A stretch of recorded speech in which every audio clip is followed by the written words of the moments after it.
most people know about the Geneva Bible and how the Puritans wrote in the margins of the Geneva Bible. So just something to consider. The Puritans were famous for their Geneva Bible, first published in 1560, which was the first English Bible to feature extensive study notes in the margins. Because the Puritans lived in a time of intense political and religious upheaval, their notes on the Book of Revelation were pointed, aggressive, and highly political. If you looked at a Puritan's Bible during the 16th or 17th century, here is what you would find written in those margins regarding the beast and the short season. 1. The beast equals the papacy. The most significant thing the Puritans did in their margins was identify the beast. To a Puritan, the beast wasn't a future sci-fi figure. It was the Roman Catholic Church and the Pope.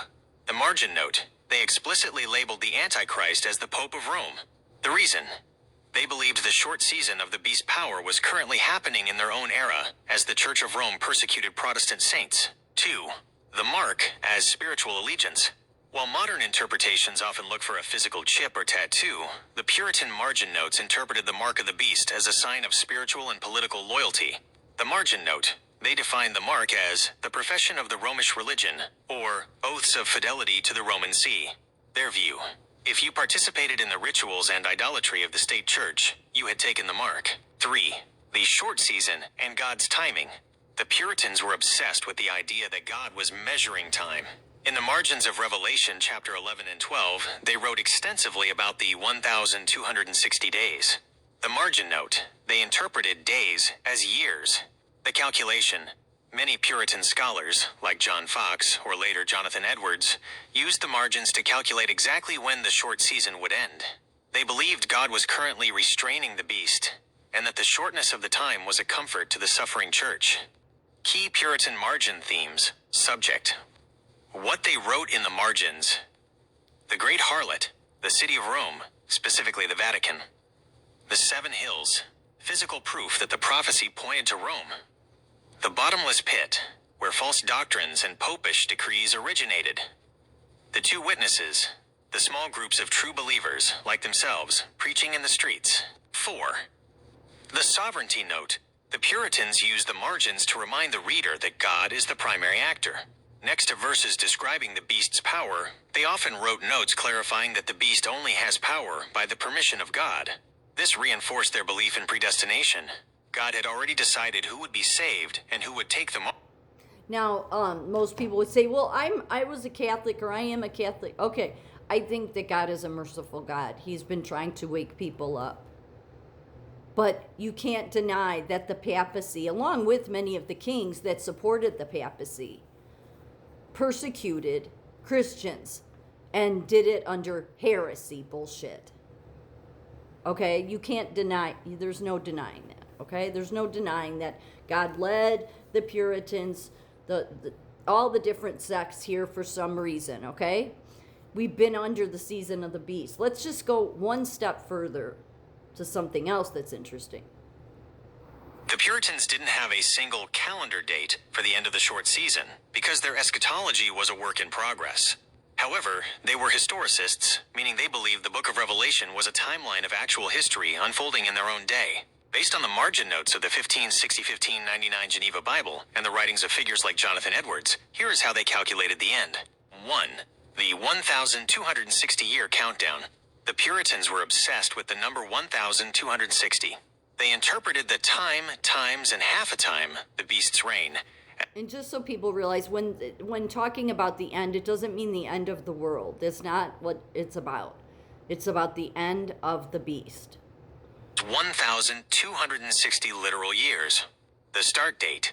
Most Puritan scholars placed the start of the beast's reign, the rise of the papacy, around 606 AD. The math. 606 plus 1,260 equals 1,866. The expectation. Many expected a massive spiritual or political collapse of the beast system in the mid-19th century. 2. The little season after 1,000 years. In the margins of Revelation chapter 20, the Puritans dealt with the little season, when Satan is loosed after the 1,000 years. Because many were postmillennialists, they believed the 1,000 years of peace would happen before Jesus returned. Their prediction: they believed the short season would be a final, desperate outburst of evil immediately following a long era of Christian success. Jonathan Edwards' view: He famously suggested that the Golden Age, the millennium, might begin around the year 2000, with the short season and the final judgment occurring sometime after that. 3. The identification of 1073 AD.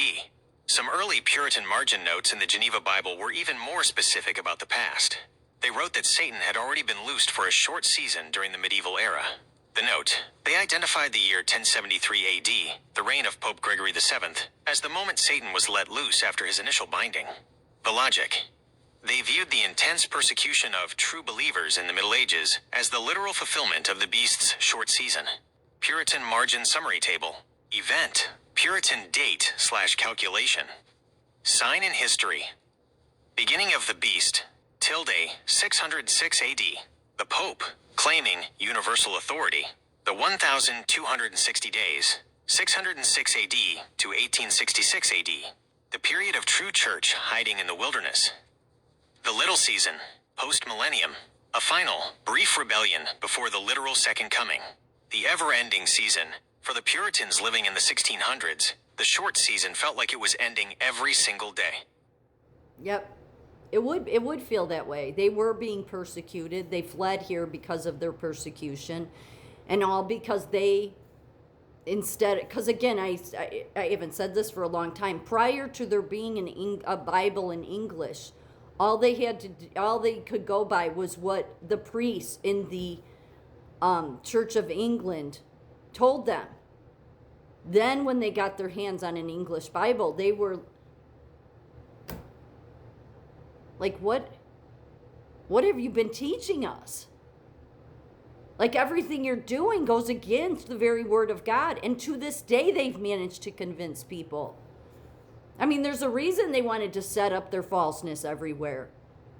And I was born and raised Catholic, but, I don't even know why I got married in the Catholic Church. That was just, because most recovering alcoholics even will say when, I'm a recovering alcoholic, and they'll say, I'm so-and-so. I'm a recovering Irish Catholic alcoholic. Seriously, it's all the time, because the church, and in my era they did this, taught of this fiery brimstone God. You wanted nothing to do with God. Yet I knew that God was outside of them. I didn't ever have any feeling of God being in the Catholic Church ever. It was sort of empty, sort of weird, because it's a church, right? I mean, I'm talking grade school. So, and then who do you kneel to in the church during a marriage? You go and you kneel to Mary, and God said you kneel to no one but God. But they make excuse after excuse after excuse for that. So the Puritans knew. I mean, the Puritans, God was pushing them here, pushing them out of England, pushing them here.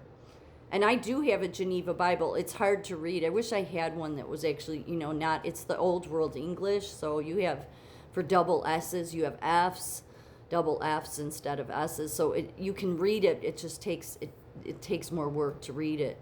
So then, they believe the golden era, or it said something about the golden era beginning in 2000. That's hard to believe because, 2001?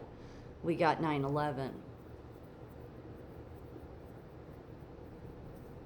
I think the season of the beast has been ongoing since the rise of the Catholic Church, the Roman Catholic Church. Does that mean I look at Catholics as enemies? No, because I don't see my family as enemies. They're led astray, hopefully. And many of them know it. Like, no, the Catholic Church has gotten too much stuff wrong. But it's tradition. It's ritual. I'm used to it. Yeah, I don't know how God will see it. I don't have an answer to that. I think God, of course, is very forgiving, and at this, it's this final window right now. This final window of you're going to pick a side here.